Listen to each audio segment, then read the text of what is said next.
right, what's up, people? Welcome back to another episode of the Entrepreneurship Sucks podcast with Kevin and Josh. We're back for round two for a 1 year anniversary interview with our very first podcast guest. He's a true warrior of business and battle. If you don't remember from our first episode, he's a Marine Corps vet turned Miami real estate titan with nearly 20 years crafting million-dollar deals and a decade sharpening leadership in uniform. He built the Freedom Organization from the ground up and now most recently launched New World Title in Texas. Excited to catch up on everything that's happened in 2024 with you, Mr. David Adam Kurz. How you feeling today, man? Yeah, man, me too. Feeling good. Thanks for the re-invite, man. It's an honor to be the first, and and come back and do this again with you guys. So much has changed since we Looking first forward to get into connected. that. You know, Yeah. Love it. We're so happy to have you back.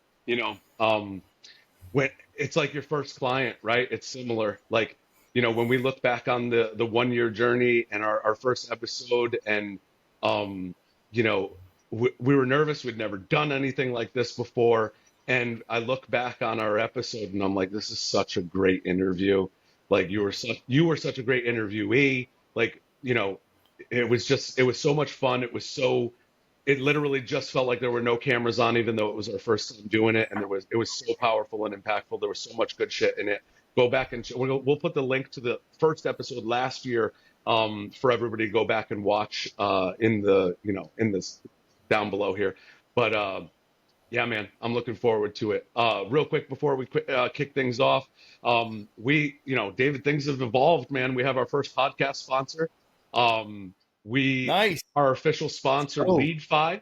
LeadFi allows you to, whenever a lead opts into your sales funnel or your ads, just with name, email, and phone number, you can do a soft pull on that lead's qualifications, like financial qualifications.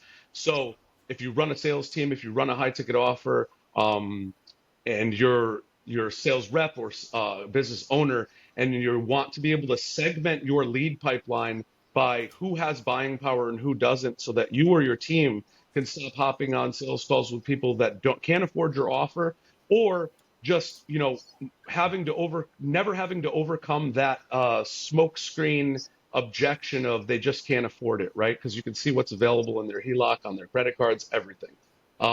So it allows you to have a much more no-nonsense sales call with every single lead that comes in, and segment people who can't afford your high-ticket offer into a low-ticket offer, so that you can bring value to them without spending your valuable time on your calendar, focusing only on people that you can serve with the best of your time.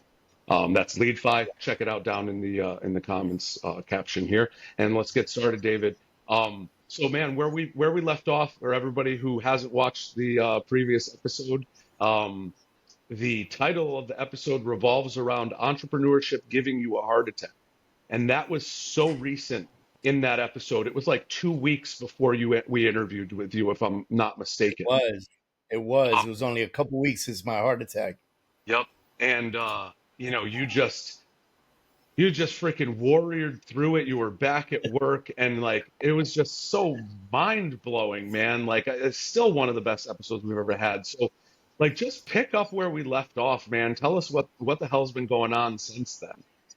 So, contrary to popular opinion on how I should have taken a couple weeks off and I should have rested and I should have done all this crazy stuff, I was like, nah, I got to get back to it, And I know a lot of people listening to that right now, and they're like, no, why would you do that? And I get it, it's just not in my soul, man.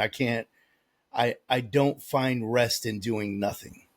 You know what I'm saying? Like some people can take like time off and just do nothing. And I find restlessness in that. And it's not that I don't have peace. I can find peace, but I'm peaceful here at work. Like I like being in my office. I love what I do.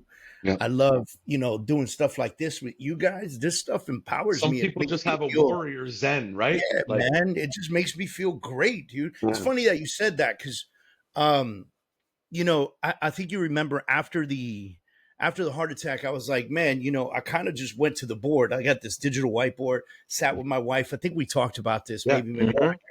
And I said, like, these are the businesses that we own and operate or partnered in. Like, what do we cut? Mm-hmm. You know, what do we get rid of because I'm obviously doing too much?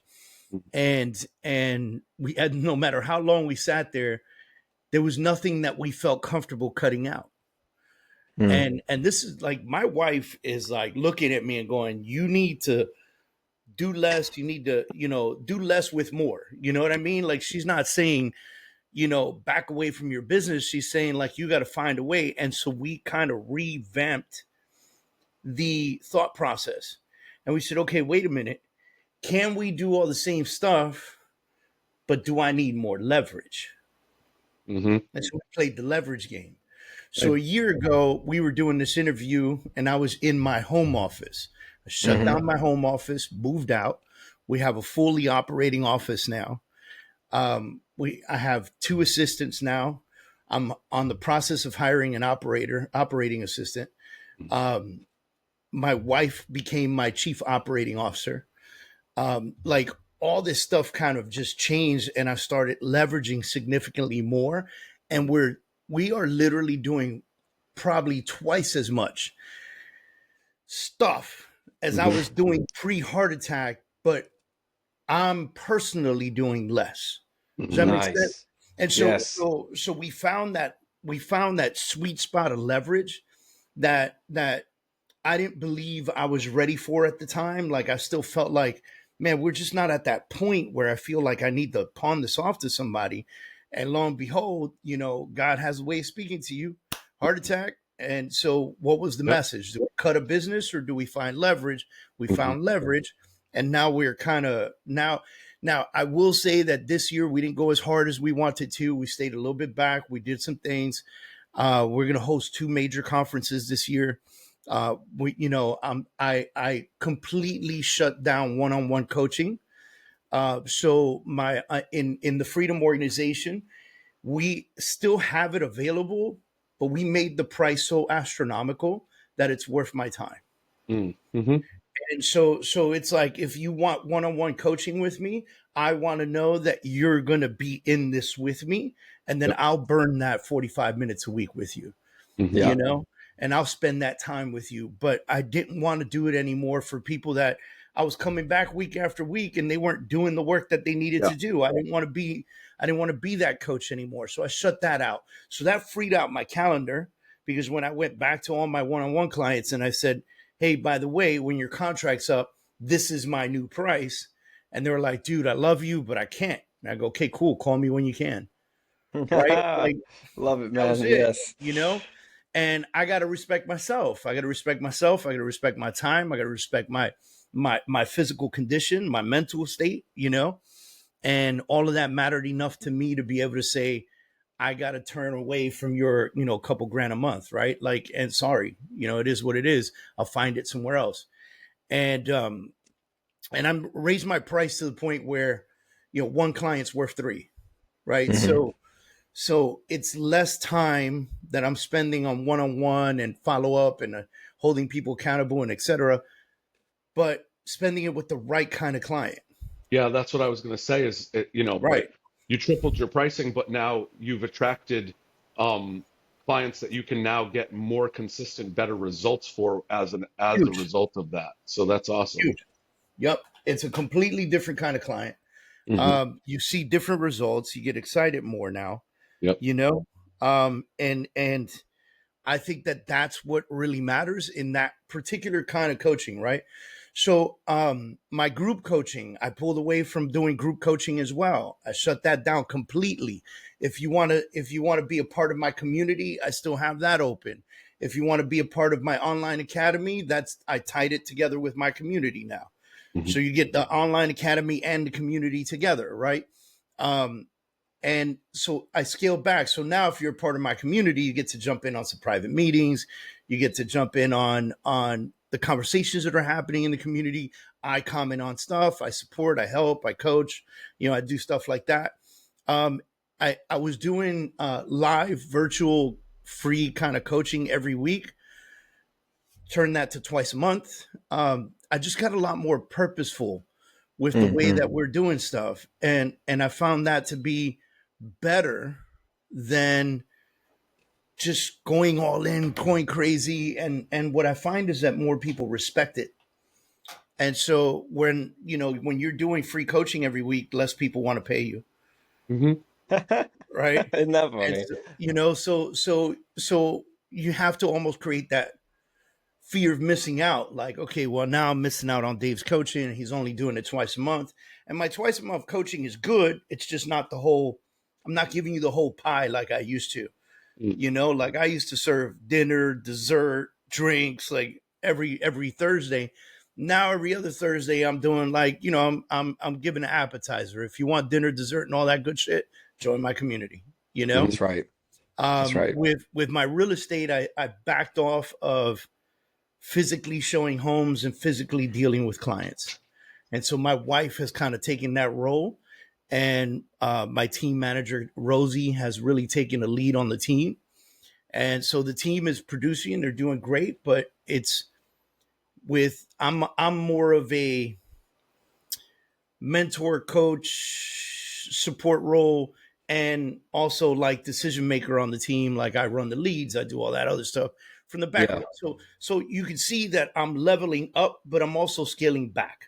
that's right. Right. And Got a then couple that, questions for you real quick on that when you yeah, got a yeah. sec. I don't want to interrupt. No, not at all. Well, remember right there, scaling back is where we left off. I want to ask you about the hard, explicit conversations and the boundaries that you had to set with people who were unapologetically trying to take your time and energy.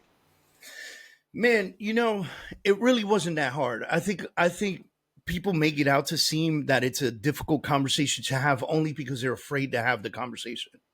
If Mm, you're afraid to have the conversation, then yeah, it makes it a very difficult conversation. But if you come with conviction, if the conversation comes with conviction, you know what you're doing. I knew what I was doing. I'm saving my life, hmm. right? I'm sorry, but I love your business. I adore my life. Like, you Mm, know what I mean? And Hmm. so I had to make it so that I get to live. And then if you need, if you want to work with me, these are my boundaries, and in having those conversations, yeah. Some people are like, man, no, Dave, that's not cool, blah, blah. And I'm like, sorry, this is what it is. This is the direction I'm going. This is what I'm worth.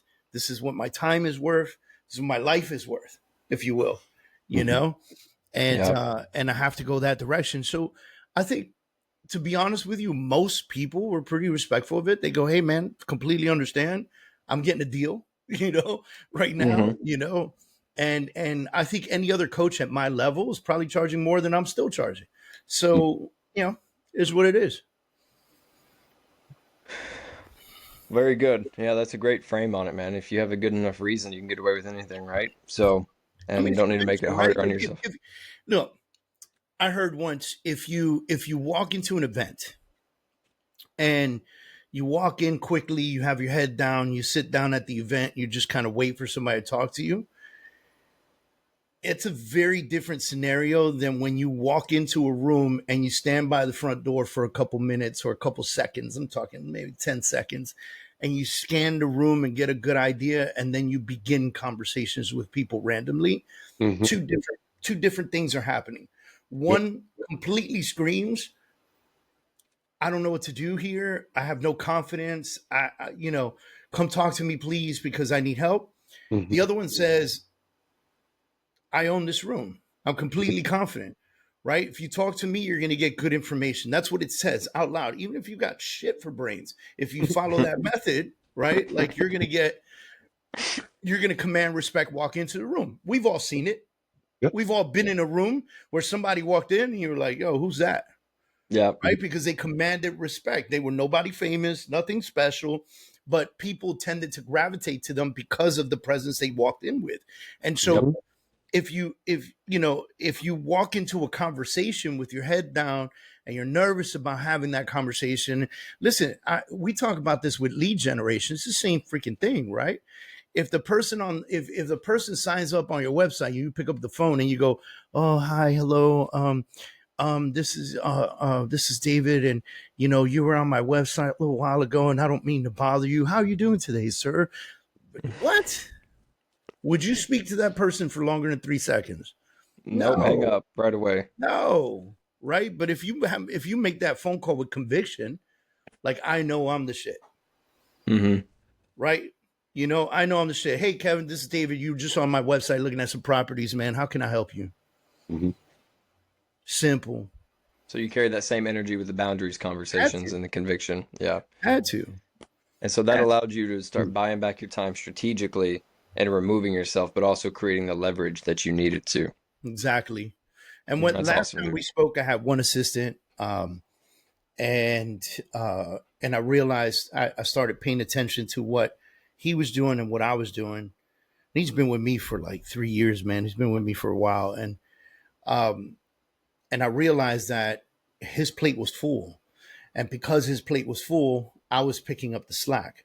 So Hmm. I was doing, $10 an hour work, that I shouldn't have been touching, Hmm. right? And so we ended up hiring another assistant. And what we did was we hired somebody who has some good editing skills and social media skills. She's a rock star. And so she's now in charge of editing all video, posting my social media stuff, unless I mandate what I post. But she handles all of that stuff. She took all of that off of his plate and my plate, by the way.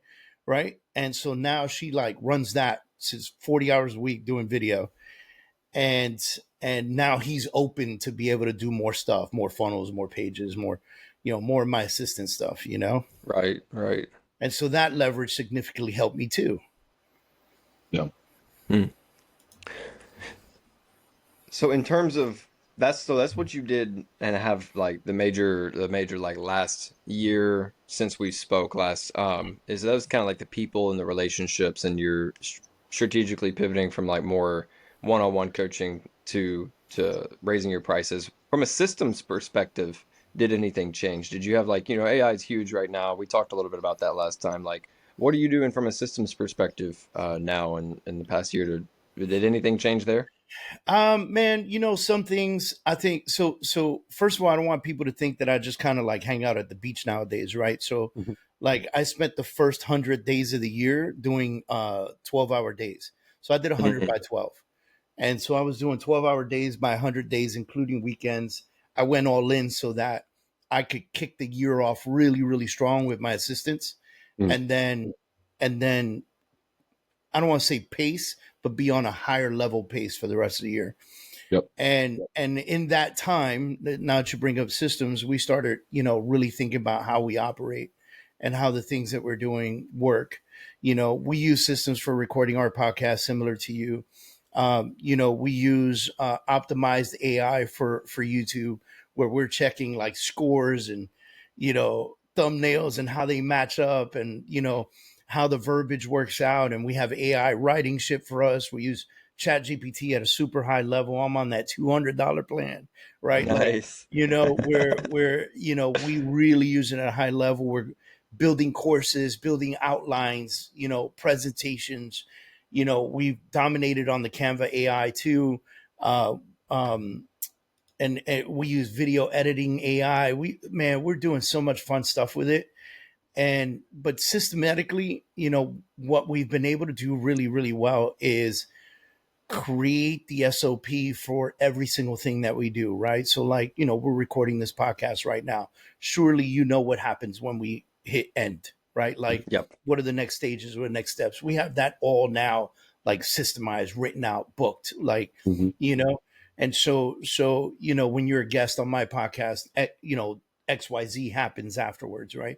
And Yep. so because we've been able to systematically create the SOP, now we feel comfortable bringing on extra people because we know what needs to be done, right? And Exactly. sometimes it's we've always had SOPs, but man, sometimes it gets to the point where where you just slide away from the SOP because this new thing comes out and this other thing comes out. And so one of the things I kind of committed to myself this year was no more flashy items, no more shiny things, right? Because, dude, if you let the shiny things take you over, man, you'll be burning money left and right, and without even trying the original shit you bought, right? That's right. Yeah. You Yeah, I know know, what you mean. It's easy dude, to, especially with all the AI stuff coming out. all you gotta do is scroll on Instagram. You can find 5 new cool things to do, right? Like, Hmm. and I didn't want that to happen for us. So if it does not match the current plan of attack that we have for what we're building, whether it's the sales team, the coaching business, or the title business, um, we don't want to touch it. We don't Yeah. want anything to do with it, And I get people trying to pitch me all day long, man, and I'm like, no. Oh, but look, this side income, no. This other thing, no. This, like the Laser only, focus. You got your yeah, blinders on. laser focus. The only thing we picked up new this year was we became a white label for a virtual assistant company. Okay. And only because we have 1,700 agents under us, and Hmm. and we've been asked so many times, like, "Hey, where can I get a VA?" And so we're like, "Why not have it ourselves, in house?" And Mhm. so we took that direction. That's the only thing, man. It's the only thing we picked up new.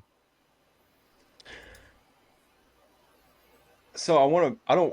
You mentioned something before we hopped on that I really want to get into. I don't want to glaze over any context. However, I'm extremely excited to talk about the trip that you took, pun intended, and where that fits in, where that fits into this whole. Obviously, the buying back your time is awesome, but how does and if we missed or glazed over any context about what you just covered, feel free to fill in any gaps there. We'll probably circle back to some of that stuff as we Yeah, continue here. yeah. But I want to dig into that. Like, talk to us about like planning to that trip that you went on. What happened? How was your experience? And we'll continue from there. Yeah, so in the theme of entrepreneurship sucks, we no matter how high level entrepreneur you are, to the outside you look like you have all your shit together. On the inside, you're in complete chaos. Yeah. And that chaos, even if it's a controlled chaos, is still chaos. And so consistently you're asking yourself, am I doing the right thing? Does this make sense? Like, I'm doing the math and I'm doing this and I'm doing that. And am I getting the right amount of views? And am I getting the right kind of client? Am I getting the right money? Like, it's all a game that you're playing of chess. And that chess is like a chess game on a boat in the middle of the ocean with 30-foot waves. Hmm. Like, you know what I mean? And you're just trying to keep it together so you can figure out your next move. Yep. And I got to the point where I was feeling really stuck for a little bit there. And Okay. and let me tell you something. I think I truly believe I'm an alpha male, man's man, shoot guns, smoke cigars. Like, I'm that guy. Hey, Dave, let's go to yoga. Fuck you. I'm not going to yoga. Right. Like, my wife's like, let's do breathing exercises. I'm like, good luck with that. I know how to breathe. I'm good. Right. And, I learned that and on then, day one. you know, and so I'm like finding myself in this weird space where I feel stuck. I know I make good money, but I'm kind of stuck there. I know my businesses are doing well, but they're kind of stuck there. And I don't really know how to break through the next glass ceiling, being Mhm. 100%. And maybe I do, I'm just not seeing it, Hmm. right? It's not visual to me. And so I'm fighting this battle and I'm going through it with my wife all the time. But my wife also, she doesn't even have as much experience as I do. So her opinions and her bias is a blessing, but it's also like we gotta ask somebody who's been ahead, you know. Mhm. And so I sought out some mentorship from some really good friends who were way far ahead of me, and all of them said some really cool stuff, blah blah blah. And one of them invited me to a party in Puerto Rico, and he said, "Come out to this party, meet some cool people. Maybe you can have some conversations, will blow your mind. Cool." So we go to this party. There's 1,500 people at this party. It's a Diwali party in Puerto Rico. 1,500 people. It's outdoors. It's pouring rain, by the way, and no one gives a shit. Everybody's having a blast, dancing, live music, you name it.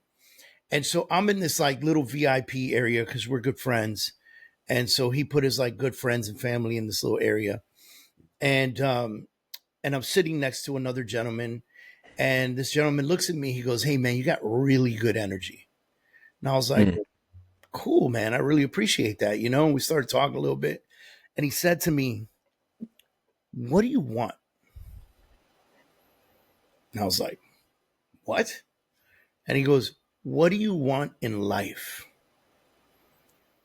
And I was like, man, that's a loaded question, right?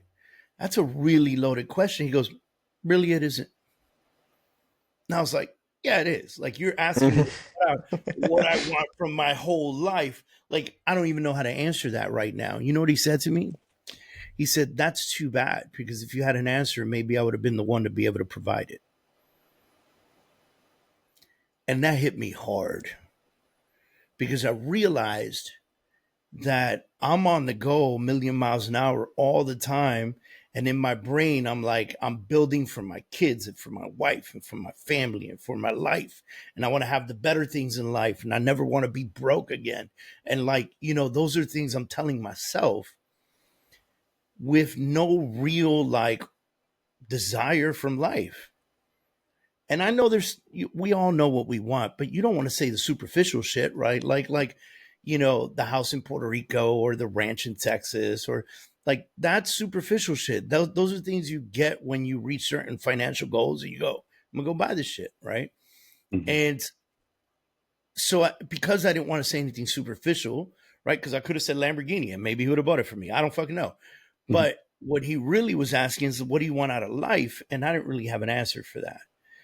And after a few minutes of talking about it back and forth, he looks at me, he goes, you should try ayahuasca. And I'm like, what is that? Never heard about it in my life.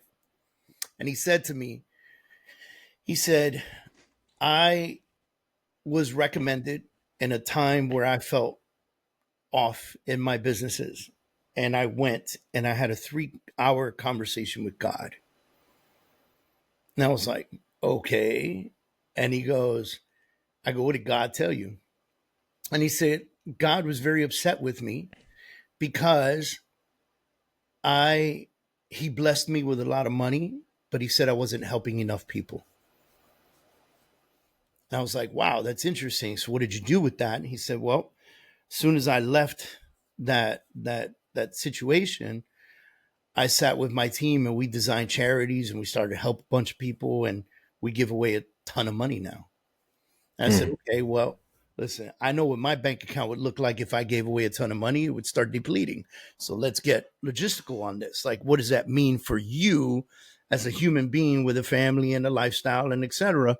Because it's not that I'm questioning charity. I do charity as well, right? But I can't just give away a ton of money, right? Like I do, Toys for Tots and book bags for kids and like turkeys for Thanksgiving. You know what I mean? Like, I don't want to say that's minimum. I think it's more than minimum, but it's not what he's talking about. Like he's talking about millions of dollars.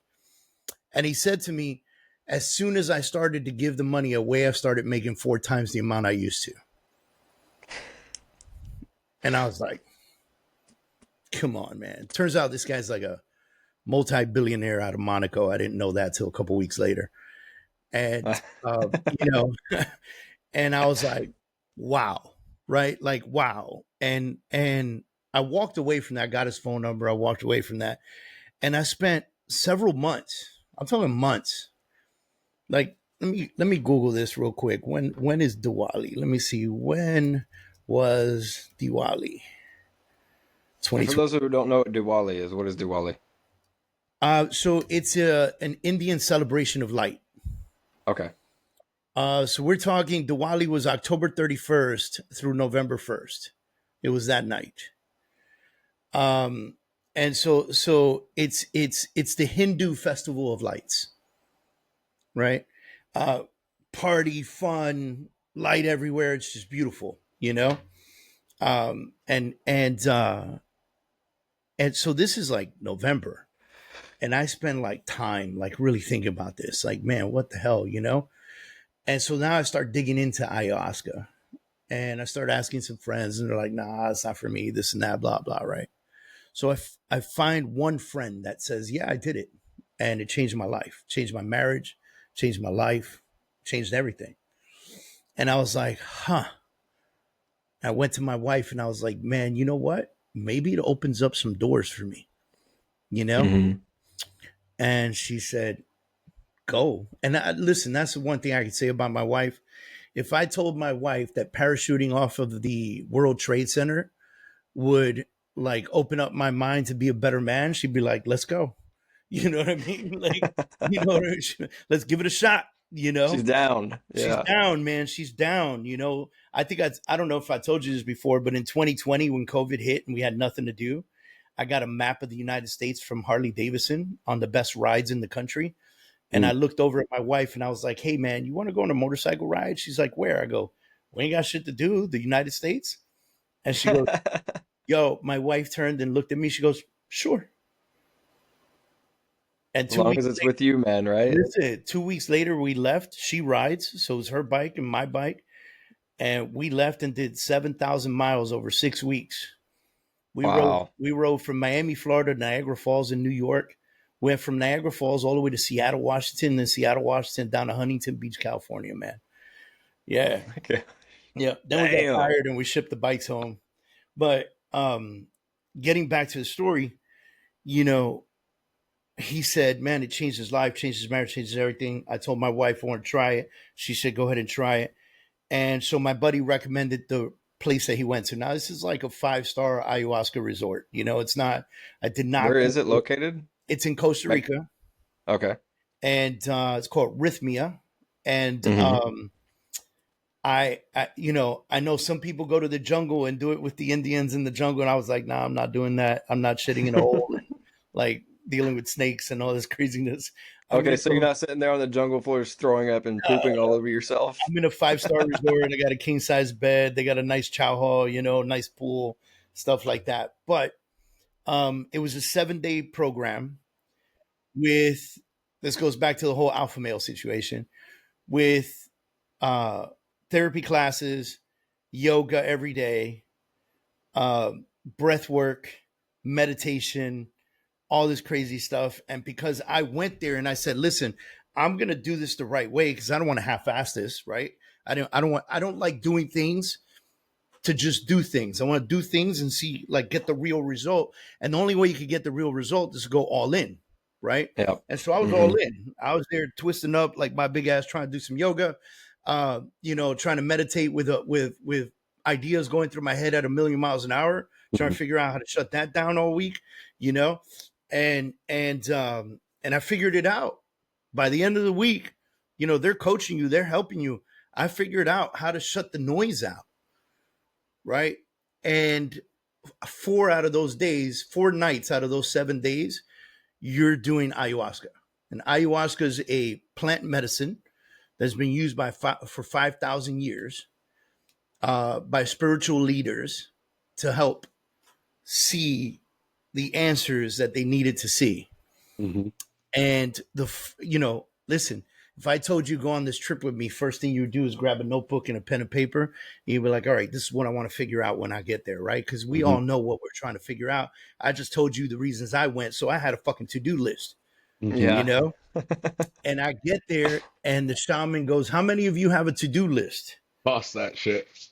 Yeah. And he goes, good news and bad news. Good news is you might solve some of that stuff. The bad news is it's not why you're here. Mm-hmm. And what he said was the medicine's going to give you what you need, not what you want. Yep.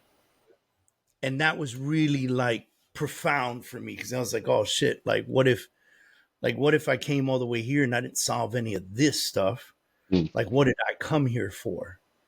Yeah. And 4 days later, brother, I mean, we went first 3 nights. We went from 5:30 p.m. till 2:30 in the morning.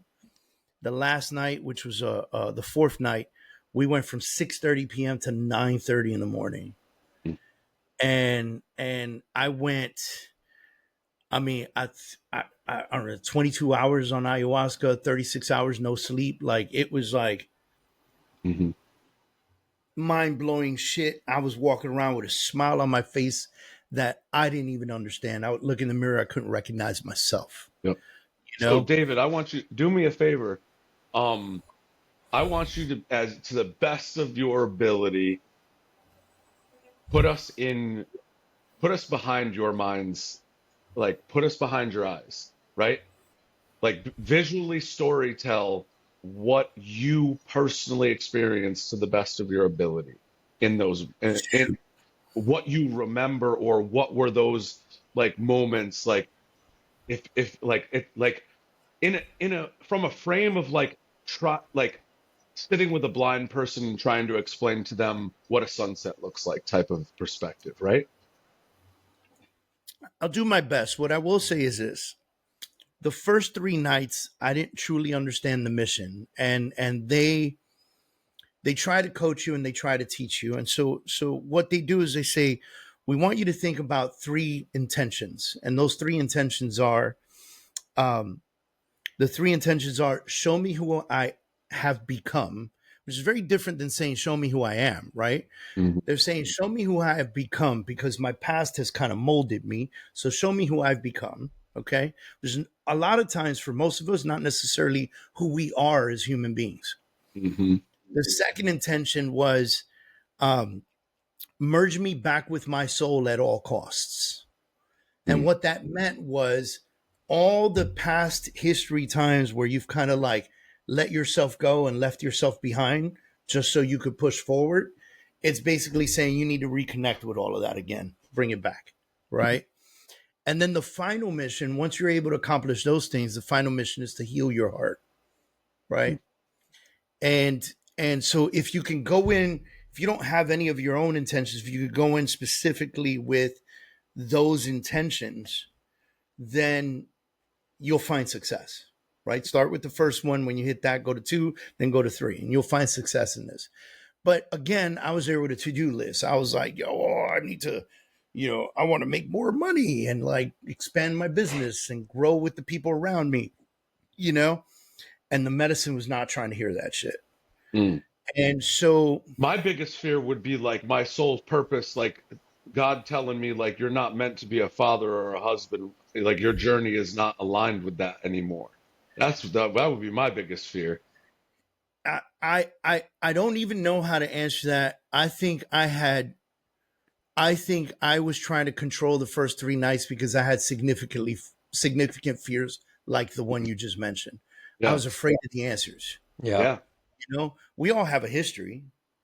So I was afraid of the shit that was going to come up and the answers that were going to be Mm. given to me. Yeah. So first 3 nights I'm kind of like, so what happens? You go to what they call a maloka. It's a big room, super nice place, big room, big windows, and there's mattresses on the floor, one for everybody. Hmm. And on the mattress, you got a nice, comfortable pillow. I always got an extra one because I like 2 pillows. Nice, clean blankets, clean sheets. It's everything super top notch. It makes sense why these mattresses are on the floor because when you're on this shit, the last thing you want to do is try and get off of a bed. Like it's easier to get up from the floor. So you get in, you pick your bed, everybody's kind of talking a little bit. Maybe you go up to the shaman.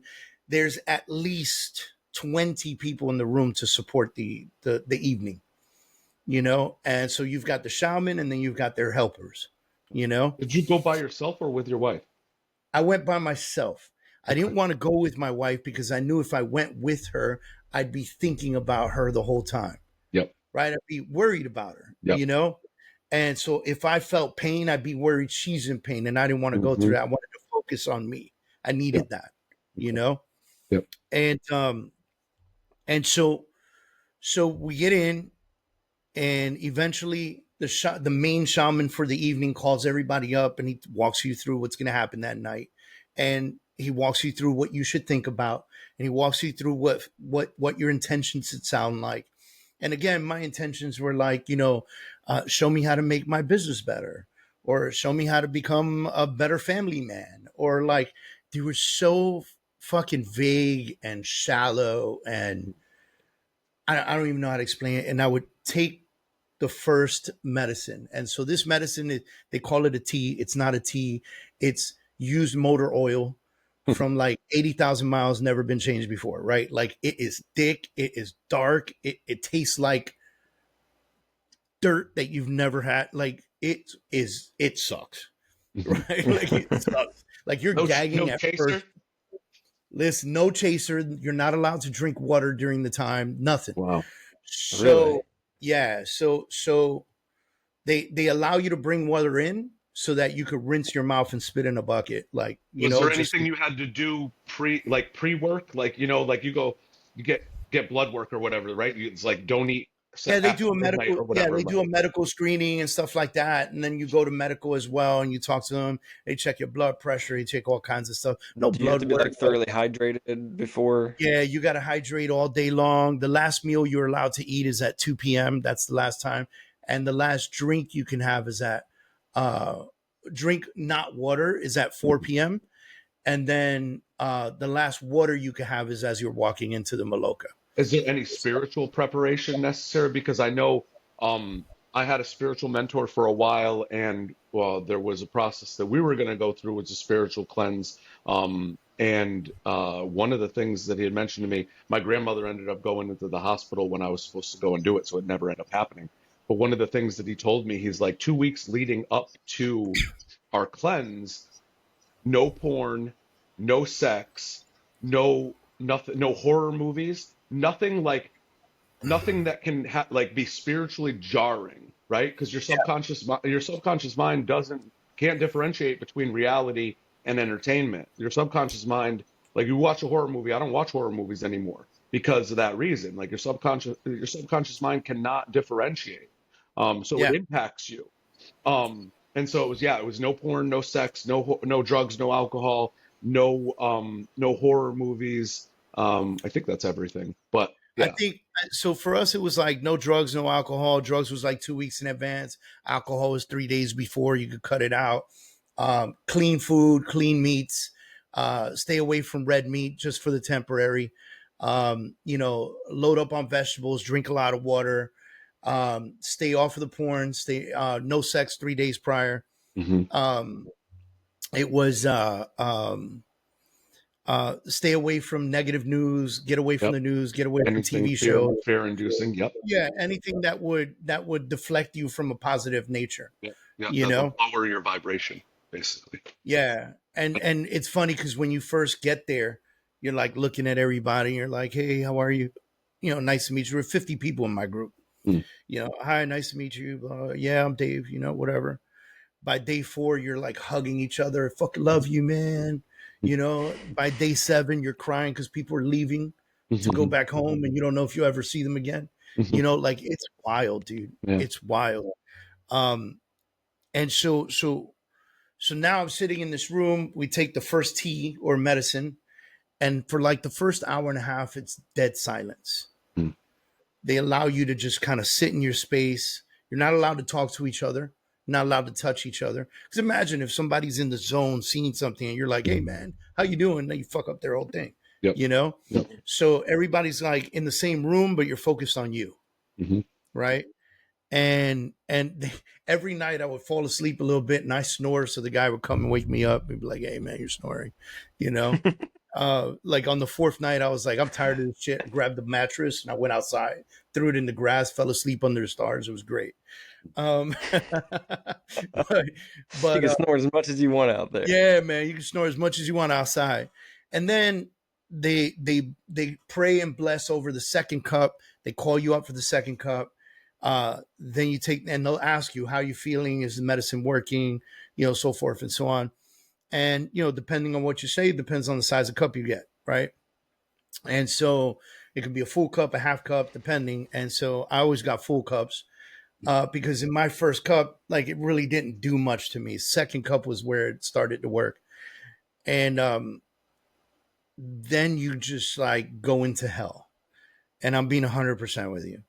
It is diarrhea, vomiting, pain, stomach pain, headache, back pain, hand pain, like you name it, it's happening to you. And what they're saying is that this is negativity leaving your body. Mm. And you don't understand it at first, but at the end you realize that it's impossible to see the positivity if you don't understand the negativity. It's Mm. impossible to appreciate light if you don't live in the dark. Yep. you know and so you know, it. I understood the message of it's going to give you what you need, not what you want, at a very high level by the fourth night. And then you start to see things. I saw myself and spoke to myself when I was like 6 years old, again when I was 12 years old, and then I had a conversation with future me.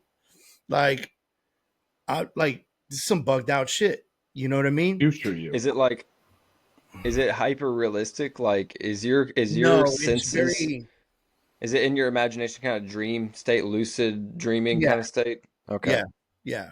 That's how it was for me. Some people feel Was very different, you know? But your current present reality senses and perception, was it like lessened because you were in your head?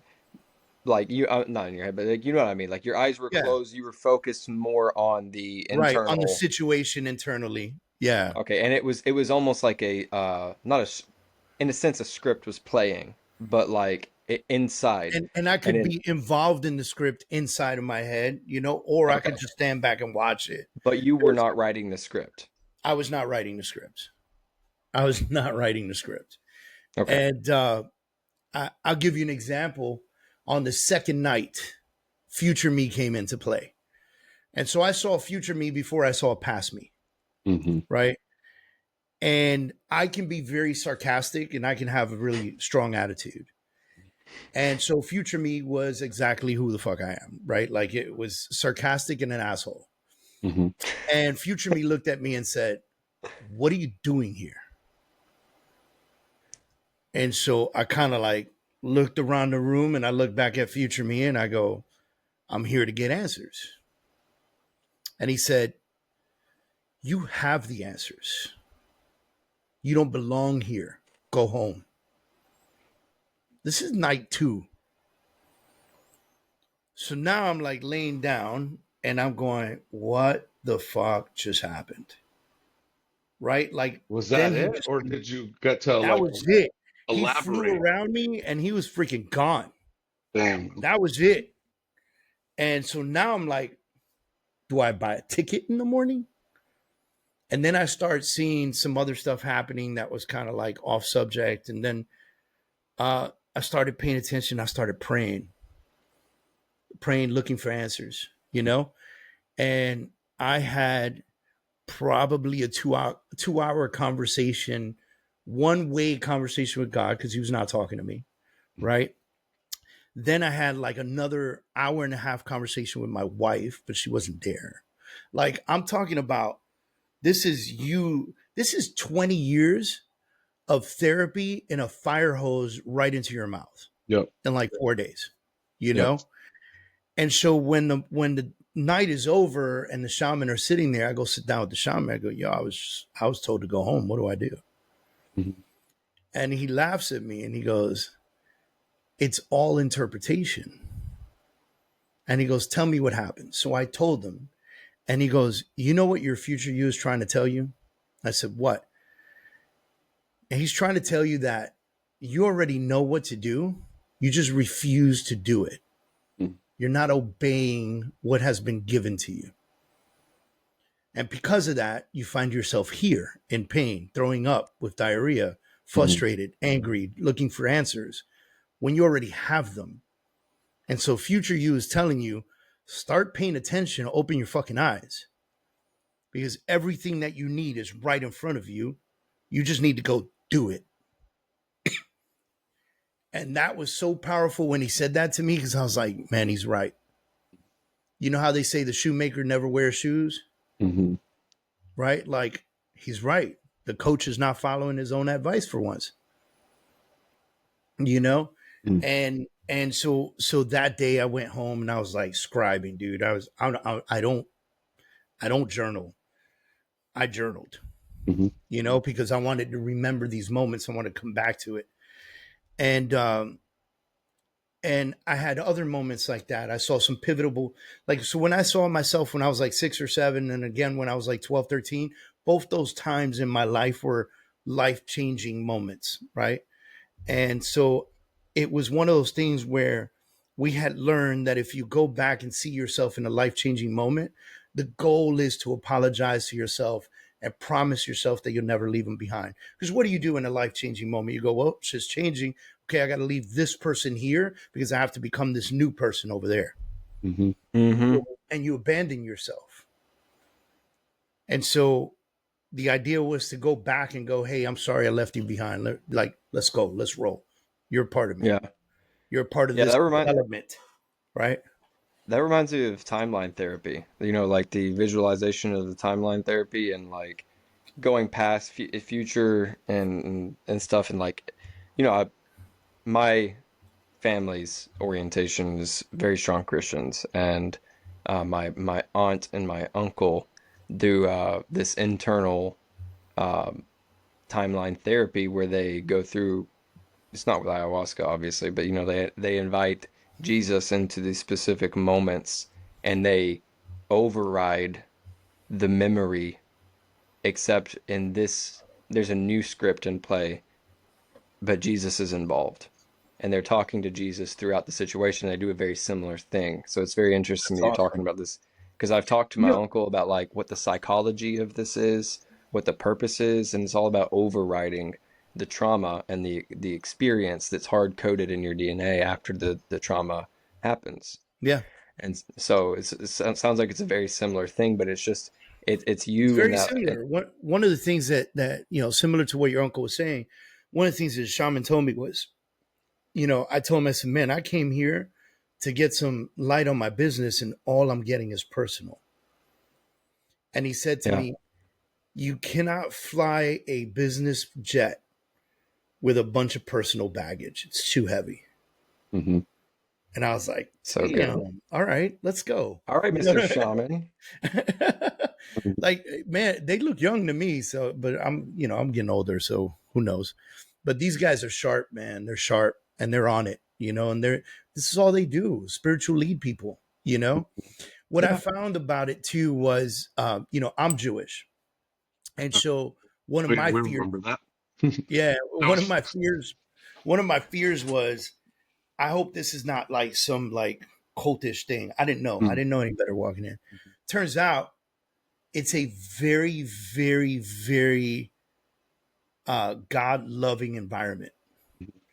And so even though ayahuasca is it's part of the Indians or whatever, they all still focus on the creator. And I thought that was pretty amazing, you mhm, know? So it didn't matter if you were Buddhist or Jewish or Christian or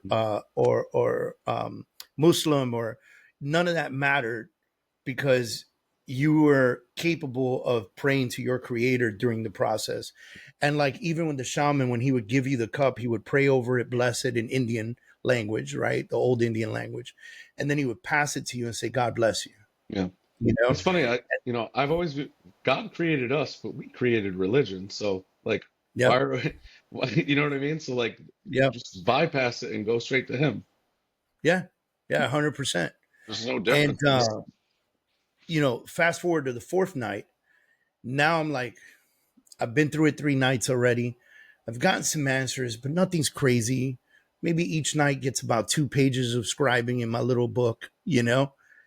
Um, I'll put it to you like this. I sat with my favorite shaman from the week, because that day we had a special one fly in from Colombia. And so he was assisting, the one that led, I think, Tuesday night. And I sit with him and I go, hey, listen, man, I'm here. This is what I'm getting. This is what's happening. And he gave me such a beautiful intellectual breakdown of what was happening to me and what I needed to do. And a lot of it was forgiveness. I'm the guy you don't cross because you'll never hear from me again. I'm that guy. And I don't care who you are, first cousin or first friend, you know? And in conversation with him, we found that he said something really important to me. He said, how's your relationship with your parents? And I said, it's all right. Like I have a decent relationship with them. He goes, what are you angry about? I was like, oh, don't get me started. You know what I mean? Like I'm angry about a lot of shit, but I still love them. They're my parents, right? And he said, have you forgiven them? And I go, no. And he goes, why? And I go, because there's a lot of things I don't know the truth about. And I feel like if I knew the truth, I could find forgiveness. And he said, cool. Let me ask you a question. If you knew the truth, what would it change in your relationship with them? And I said, probably nothing, because we're good. You know what I mean? I like, it's not like we're not on speaking terms or something like that. We're fine. Mm. And he goes, so what does it matter? He goes, why is the truth so important to you? He goes, that's your truth. What they've been saying out loud is their truth. What makes you think they're going to change it? And that was like, wow. And he looked at me, he goes, 10 Commandments, right? He goes, thou shalt honor your father and your mother. And he goes, until you forgive your parents, fully forgive your parents, you'll never be able to do anything else. And he goes, and you sat here and told me you were worried about your kids and you want your kids to do great in life, then cool. Show them the example of being the exemplary son. And I was like, wow. And I go, yeah, but I teach him and I help them understand. He goes, not the same as showing. It's He goes, interesting. you show them through action. So And personally, David, we interviewed you, I think, within a month's time of my mother passing away. And we may have talked about it. I don't recall. But I think we did. and I'm looking back, it's like Mother's Day is in 2 days. It'll be the second Mother's Day that I have without my mom. And I look back and we talk about forgiveness and showing your children that you can forgive them.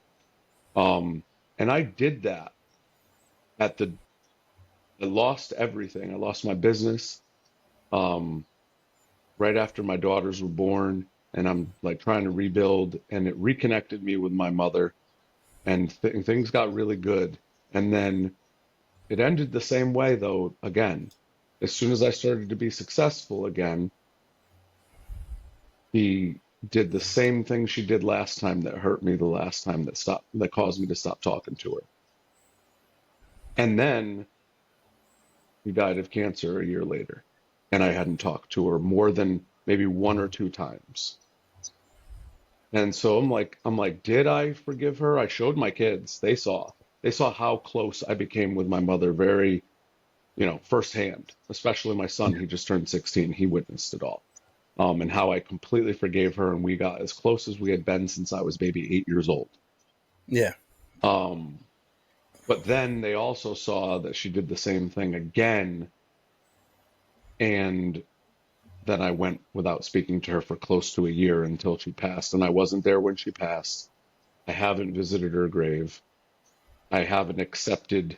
My grandmother offered to give me some of her ashes. I said I don't want it in my house.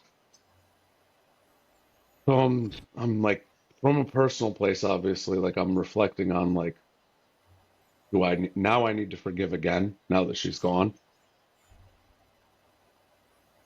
'Cause I did forgive yeah, wholeheartedly.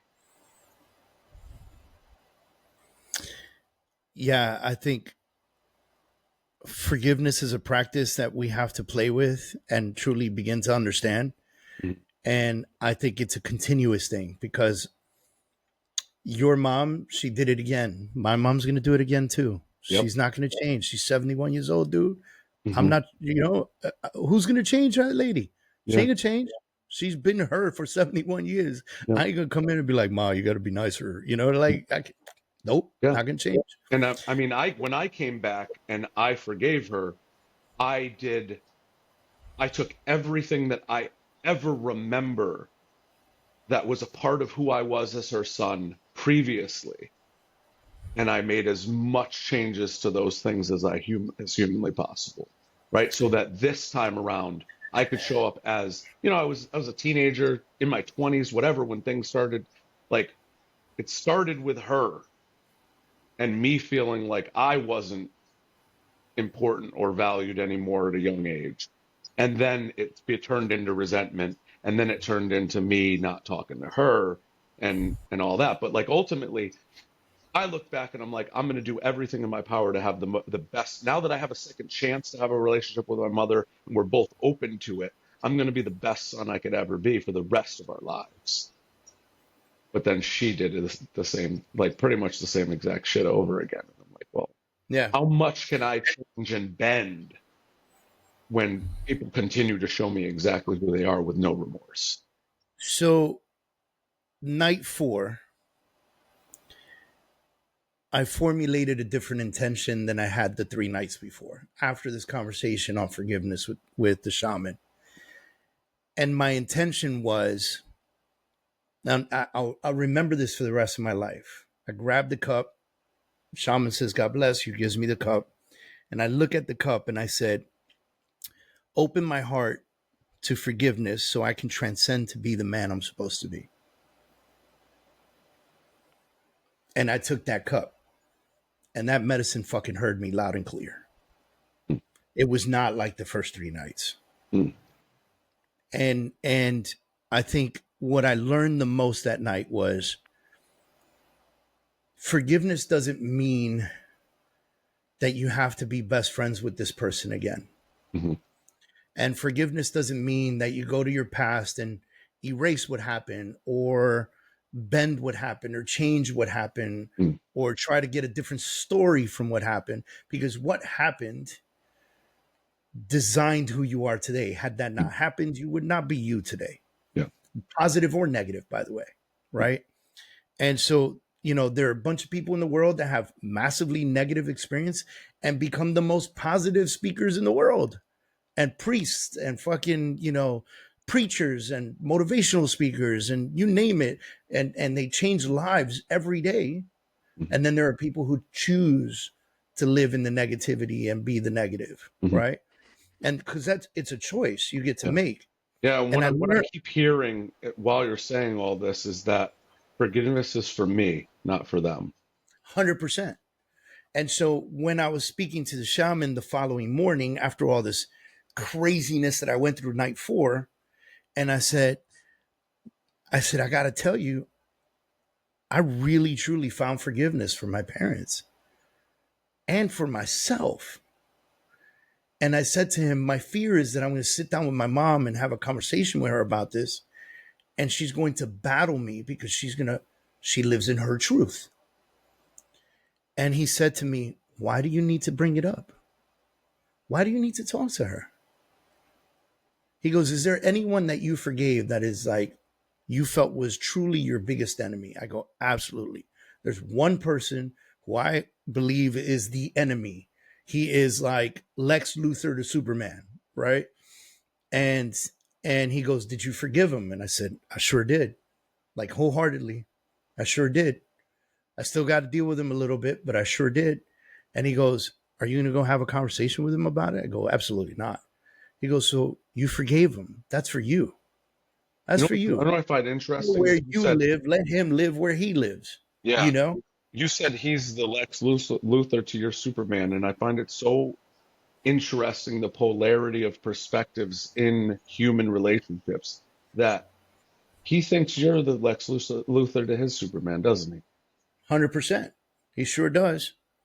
He sure does. Now, personally, I think he knows he's Lex Luthor and he's like playing the game, right? Like, but he might I think that. wonder I don't know. sometimes. And here's the crazy part. I learned that night that it's not my job to figure that out. Mm. It's only my job to know me, for me to find forgiveness and for me to do what I do. Mm. Listen, on the 4th night, I had a vision of myself as a rabbi in Israel. Wow. Like, dude, I don't even know. I still don't know what to do with that. I don't even speak Hebrew, bro. This you? Like this age you? Yeah. Like, saw myself. And it Wow. wasn't that I was in front of a congregation or anything like that. I just saw myself sitting in front of a family. I had my kippah on, the Jewish little Mm-hmm. yarmulke or whatever you call it. And I'm sitting in front of them and I'm speaking to the family as their rabbi, like I'm helping them with something, you know what I mean? And I was like, whoa. And when I came out of that vision, I was like, yo, I don't even know what to do with that right now. Mm. Right? Because I don't speak Hebrew. So I can go to temple right now and I won't understand 60% of what's going on. Mm-hmm. Right? Like, and guess what? Next week, my wife and I start Hebrew classes. Nice. Right? So it's kind of like That night I really walked away. My heart was wide open. I had found massive forgiveness, but it was for me, man. It was for me because people are going to do what people do. There's only one person you can control. That's you. And the mind is so powerful, so powerful. I'm like picking this up that night. The mind is so powerful. People are healing themselves from traumas that they had. They're healing themselves from disease. There's stories that come out of that resort of people getting there with cancer and leaving with no cancer. Okay. People going there with MS and leaving with no MS. Like, come on, man. Mm-hmm. That's the mind, that's the brain at work, you know? And Yep, so now I absolutely. take this third eye, if you will, that I have, right? This ability to see so much more for what it is. And now I begin to adapt it into my whole life. And I'm gonna tell you what my biggest fear is right now.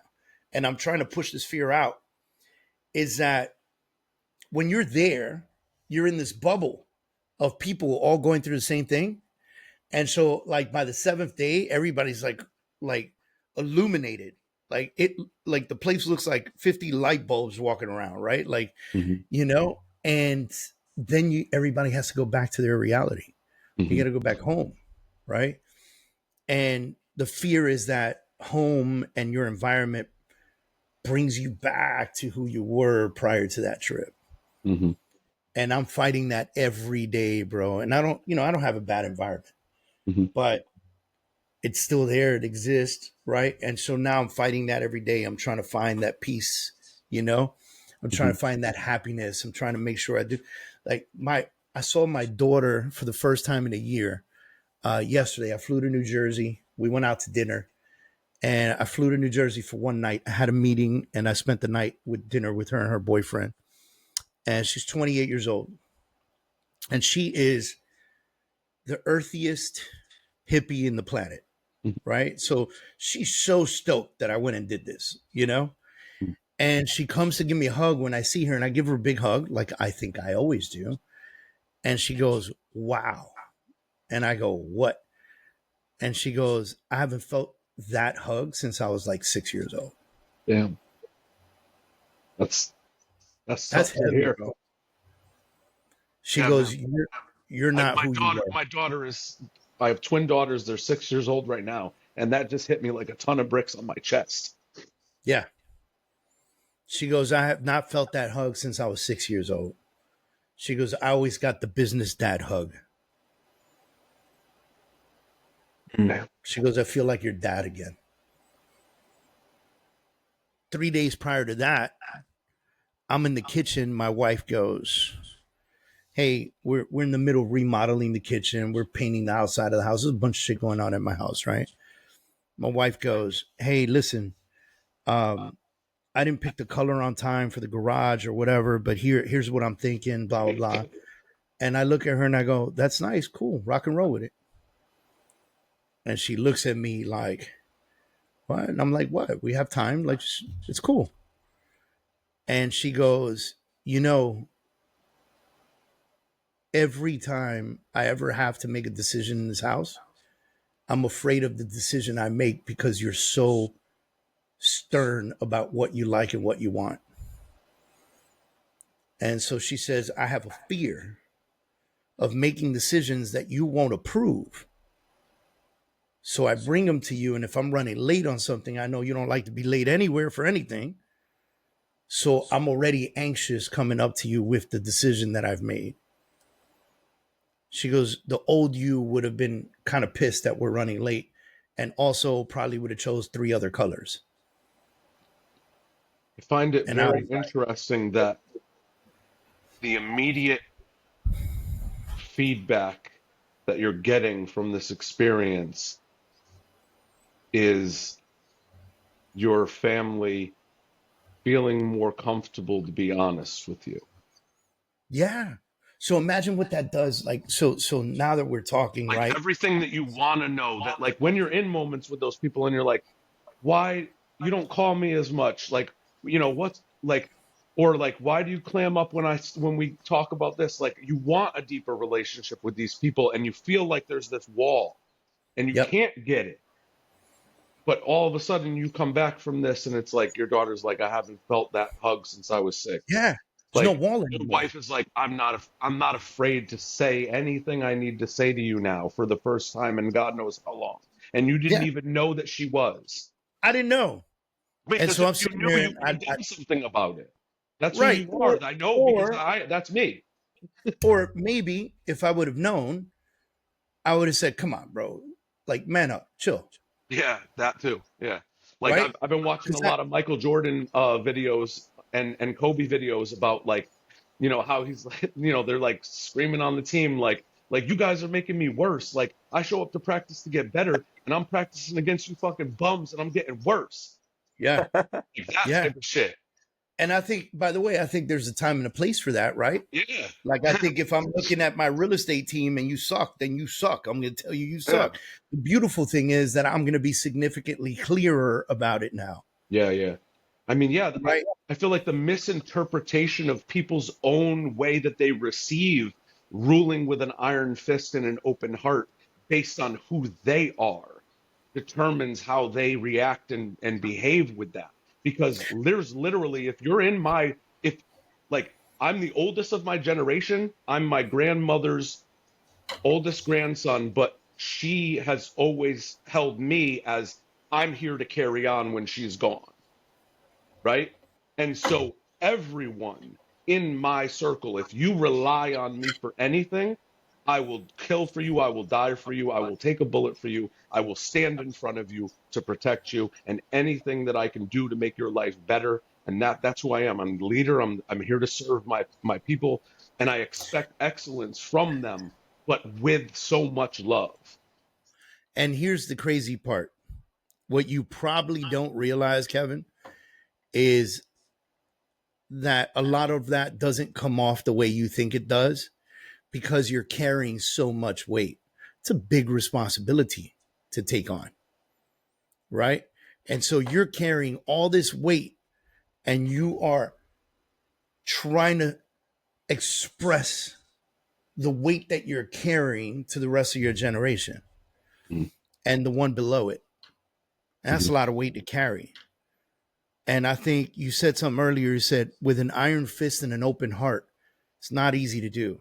Mhm. And I listen, I needed to go fucking do ayahuasca to find an open heart. Okay. Mhm. And I think I'm a caring, loving person.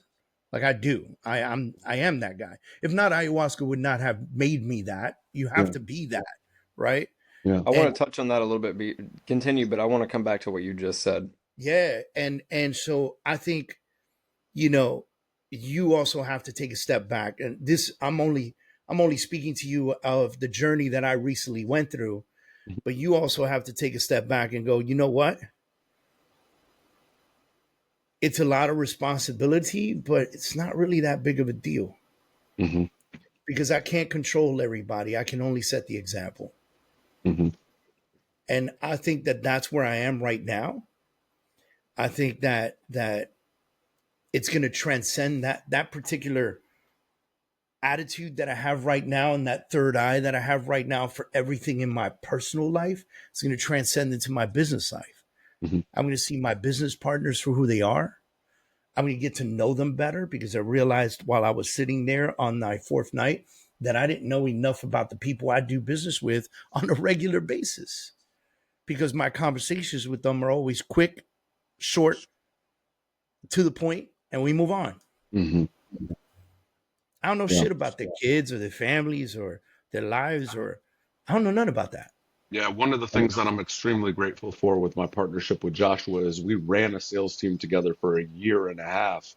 We worked together 50 something hours a week, in that element before we started a business together. So we had this really deep brotherhood before that, but at a business capacity. So we knew there was things that like we didn't have to go into a business partnership and like navigate post partnership. Yeah. Exactly. Yeah, I remember times it was when I was still married before I went through my divorce. Kevin, it was whenever your grandmother, I don't know what had happened exactly. Something happened with your grandmother, and I was riding in the car with Brianna. We were heading back to our house whenever we were living in an apartment, and I was on the phone with you at 8 o'clock at night, a couple like months after we started working together, and you were bawling your eyes out to me. Mhm. And I'm like, I'm sitting here on the phone, and I'm like, and I don't want to like, you know, come across. I'm sitting here thinking, I'm like, I am a 24-year-old at the time, and I am the person that is being trusted by this I was like, who am I? I was just like, why is he trusting me to have this conversation? And it was far more, it was illustrative of a relationship that was far more than just work. Yeah. And like that's whenever I remember it was that night that I felt something more than just a closer manager relationship with you, Mhm. and that you opened up, and like I was the one that you turned to because I called you and I asked if you were okay and you were not. And then ever since then we got super tight. Yeah. And then so we Well, got to work in that capacity. Yeah. absolutely. And if you, I'm sure David will understand this probably better than most people, is when you are that leader, there is no one asking you if you're okay, ever. No, no one cares. It's the for a long time prior to this trip, I was very much on the thought process of the responsibility of man, and I've been hyper focused on that for some time now. And my wife and I have really had some lengthy conversations about this because I even considered putting together a men's group of entrepreneurs that are high level thinkers. And Count me in. yeah, Yeah, count us in, dude, for absolutely. sure. We'll be there. And and the idea was, how do we create a group of men who understand each other on a business level but also an emotional level, right? Because you know as men and as leaders of our industries and leaders of our homes and leaders of our businesses and bosses to employees and et cetera, et cetera, et cetera, Mhm. there is no one above us to put their hand on our heads and go, hey, you all right today? Mhm. Yep. It's our job to see that for everybody else. Yep. And I think that I tell it's everybody such a heavy weight to carry. And what I did on that Thursday, man, you know what I realized the most was that it's an honor to carry that. that. Hmm. And that was game changer for me because it no longer felt like a weight, right? I got 4 daughters. I got 2 moms. I include my mother-in-law, you know, I got my wife. I got a household to take care of. I got a business to take care of. I got several team members. I've got a couple employees, a third one on the way. Like, there's a lot of people that depend on me. And I'm grateful for that, dude. I'm grateful for that. More than thinking about the weight that it takes to keep it all together, now I'm just in full gratitude that I even have this opportunity, right? That I even, the fact that one of my assistants purchased a house this year because he's worked for me for 3 years and he's been able to put the money away together. And I'm partially in some small way responsible for helping him purchase a house by giving him a job and an income and a salary that he could count on. Dude, what a blessing. You know what I'm saying? That my kids can come home and eat every day. That my daughter has a car. She just got her driver's license. We have the car and the driver's license. We still ain't let her drive by herself yet. My wife is terrified. But but I know, yeah, it's my son's 16. I take him on Sunday nights, for like an hour or two, just the high school parking lot, to she drive with drives well. me My in wife the is just passenger freaked seat. out. But like, I'm like, but letting him get on a road is a totally different. It's not him. It's Yep. it's the dangers Other on the drivers. road that make Yeah. me scared. But here's the thing, right? You know, when you look at things differently, what a privilege we have to worry about a child driving a car we were able to pick up for them. Hmm. Like, dude, what an honor. What a privilege we have. And that is where that gratitude really comes in. And I'm listen, man, I think about this shit. on a high level. And I said, I have this post that I put up, and I want to try and find it real quick because it said, what a privilege it is to have a drained social battery. Mm. And I was like, huh. And then it said, what a privilege it is to wake up tired. Mm. Right? What a privilege it is to have people to miss. What a privilege it is to feel bloated from overeating. Mm. What a privilege it is to have a drained social battery. What a privilege it is to feel scared about a future. Right? And what a privilege it is to dread a workout. What a privilege it is to have so much to be grateful for. You know? And when you think about it that way, it changes the entire mindset that you have. It goes from, oh, I don't want to go to the gym today, dude. Like, dude, what a privilege to not want to go to the gym today. Like, you know what I mean? Like, I get to go to the gym. Yep. You know, I get to use my two Yeah, legs and two dude, that arms to reminds walk me into so my much of nice something car. that You know? that reminds me so much of what Tony Robbins said while we were at FHL. He said, it's less about what you need to do, and it's more about your ability to put yourself in the state to do what you need to do. Yep. I love it, man. I'm listen, man. I think I'm a completely new person. Um, and I think that there's a couple things that I know for a fact. One is I was put on this earth to do great things. Another thing is you walk away from this knowing that you are enough and you are amazing. Like, and until you realize that, it's impossible to help anybody else. You got to help you before you help other people, you know? Which leads me to another thing is I know I was put on this earth to help people out. And you know, we have a mantra at the Freedom Organization that is we are going to our intent is to change the lives and businesses of over 1 million people in a positive way. And we already had that walking into this, but now it has such a bigger, wider meaning for me, you know? Mm-hmm. And so let's see what happens, man.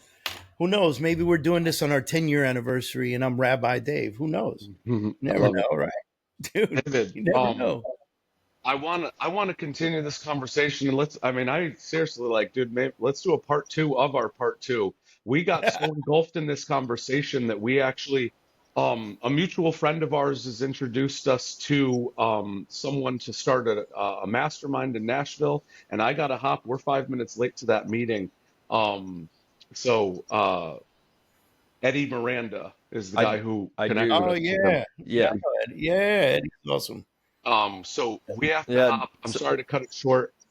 Tell Let's Eddie he's connect messing after up my this. podcast, bro. Exactly. Yeah, I for sure will. So let's wrap it here, but let's reconnect afterwards so that we can make sure that we continue because I want to keep going, man. I will say I this. I have would three love to. specific things I want to hit on our part two. So let's get part two scheduled for sure, Let's man. do it. Let's get it scheduled 100%, man. Let's get All it right. done. I'm all in, man. I love the three. I love the fact that you're ready for it. And I think if we do it in like 2 or 3 weeks, it'll also give me some prospect to bring the entrepreneurship side into this new kind of I love it. design. Yeah, Yeah, man. this is just like the pre-frame to everything else that we're going to talk about, and yeah, we definitely have to do it. So I'll get you, Amazing. I'll get all that stuff over to you, guys. This is the cliffhanger. If you're watching, if you're listening, there's another one coming very soon. Thank you, Yeah, David. brother. All right. Talk to you All soon. right. See you Bye. guys.